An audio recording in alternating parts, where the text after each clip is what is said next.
What do you think of when you see these pictures? Abraham Lincoln, a great president. Albert Einstein, a great scientist. Michael Jordan, a great basketball player. Muhammad Ali, simply the greatest. Now, these people represent what society deems as someone who's great. They've achieved prestige, popularity, power, and wealth, all ingredients that define the term greatness in today's culture. Jesus Christ, however, has a different view for greatness, a definition that totally goes against the grain of today's culture. This picture represents Jesus' idea of greatness, serving his disciples by washing their feet. He's doing this the day before his crucifixion, which puts into perspective the emphasis that Jesus had on serving others.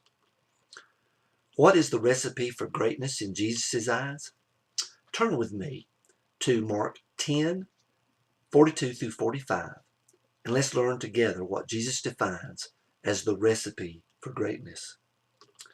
Reading from Mark 10:42 through 45 in the King James Version, it says, "But Jesus called them to him and said unto them, Ye know that they which are accounted to rule over the Gentiles exercise lordship over them, and their great ones exercise authority upon them. But so shall it not be among you. But whosoever will be great among you shall be your minister, and whosoever of you will be the chiefest shall be servant of all. For even the Son of Man came not to be ministered unto, but to minister, and to give his life a ransom for many." Jesus and his disciples had been ministering together now for almost 3 years. The disciples had witnessed Jesus' teaching, ministering, and serving others throughout this 3-year period of time. They're now on their way to Jerusalem, and some of the disciples are nervous about this trip. Jesus' ministry had caused some to consider him a problem. The religious leaders in Jerusalem, the Pharisees and the Sadducees, and even the temple leadership, were looking for ways to discredit and even destroy Jesus. Jesus knew this as he shared with the disciples for the third time as they traveled that he was going to be killed. Yet he would rise again, specifically in 3 days. Jesus' rising again statement did not calm the nervousness exhibited by the disciples as they traveled to Jerusalem. Jesus' prediction also did not deter some other thinking that was in the minds of some of the disciples. Now, as they walked, James and John, the sons of Zebedee, approached Jesus with something that's on their mind. They eagerly and ambitiously want special positions of power in the kingdom that they think Jesus is getting ready to establish. Their thinking is not of the events that Jesus is predicting that's about to occur, but it's about themselves and their ambitions to reach positions of authority. They were visualizing a kingdom much like that of the current Roman government, where the rule of the land was by military might, and where, as we learned in verse 42 of the text, that Gentiles, that would be the Romans who were not Jews, exercised lordship over them, and their great ones, that would be those who sit in Roman places of authority, their great ones exercise authority over them. Jesus responded to James and John's request by questioning them on whether they knew what they were asking. Or maybe in other words, are you really up for what you're asking for? They indicated they were, and Jesus predicted that they too, as a result of their following of him, would experience similar fates that he was getting ready to face.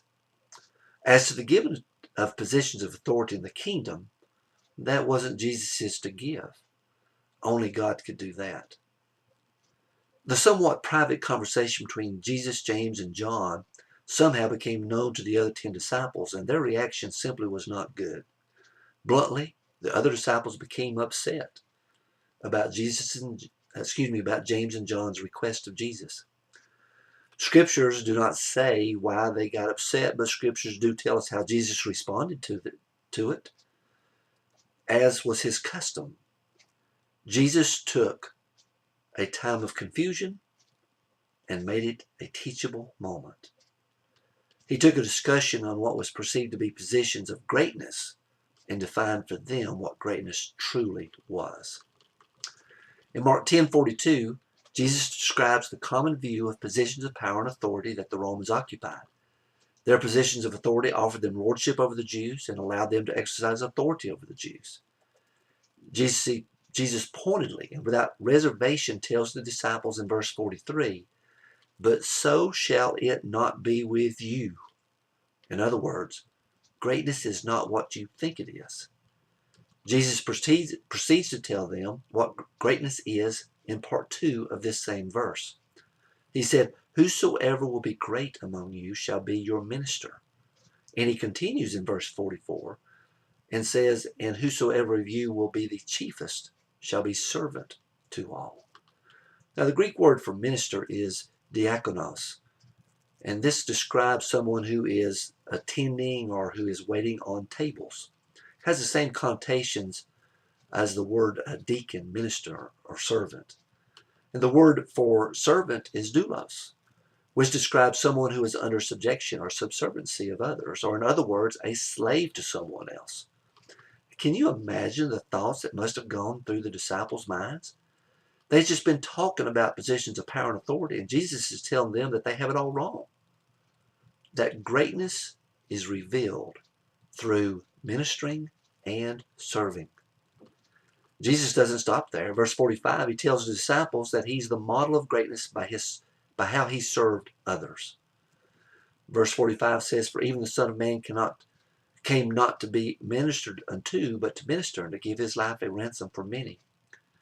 Jesus explains that he did not come to be served like a king would be served, but he came to serve others. And not only to serve others, but to give his life in payment for the lives of others. Now here Jesus gives the two primary ingredients or the recipe for greatness. To be great, Jesus says, one must be willing to serve and to give. Let's see how that may look in our lives today. To help us apply what the text in Mark 10:42 through 45 is telling us, let's consider the word serve. And let's use it as an acrostic to glean some further understanding and application. First, let's look at the letter S. And how it represents how Jesus served others and how we should serve others. Jesus served others selflessly, and he modeled that for us. Verse 45 tells us that Jesus came to minister or to serve others, and he exhibited this by giving his life for us. To do this, Jesus had to give everything that he had in heaven. Philippians 2:5 through 8 tells us that Jesus humbled himself, and he took upon himself the form of a servant. That's what he's encouraging us to do when it comes to serving others. To humble ourselves, we must think less of ourselves, more of others, as shown through our serving of others. Paul also encourages this in Romans 12:3, where he says in part, "For I say, through the grace given unto me, to every man that is among you, not to think of himself more highly than he ought to think, but to think soberly, accordingly as God has dwelt to every man the measure of faith." In other words, think of others before yourself, or think selflessly about yourself. The S in serve represents selflessly. The E in serve expresses the eagerness in which we are to approach the opportunity to serve. We are to serve eagerly. James and John were ambitious and eager for Jesus to grant to them key positions of authority in Jesus' kingdom. They were not bashful in asking for this privilege. Likewise, we are to be ambitious and eager to serve others, as through our humble service of others, God is glorified. Jesus said in Matthew 5:16, "Let your light so shine before men that they shall see your good works and glorify your Father which is in heaven." Now, what is your good works? It's serving others. Serve others so that God is glorified, and be eager in doing so. The R in serve represents a prayerful pursuit for opportunities to serve others. We are to look for serving opportunities relentlessly. By being relentless, I'm suggesting that we need to look for opportunities to serve others. It's very easy in the hustle and bustle of life to get caught up in the me and mine, our daily routine in life. If we are not in relentless pursuit for opportunities to serve, then we can easily miss out on the opportunity to not only share the love of Christ through serving, but also miss out on a special blessing of seeing God work through us. This relentless pursuit for opportunities to serve, however, comes with a price tag. That price tag is the potential cost of inconvenience, getting dirty, and sometimes even financial investment. An illustration of this is found in the parable of the Good Samaritan from Luke 10:30 through 37. A condensed version of this story is that a man was robbed and left on the roadside badly beaten up. Two religious men passed by, saw the man in need, but continued on their way, too busy to be inconvenienced by this man in need.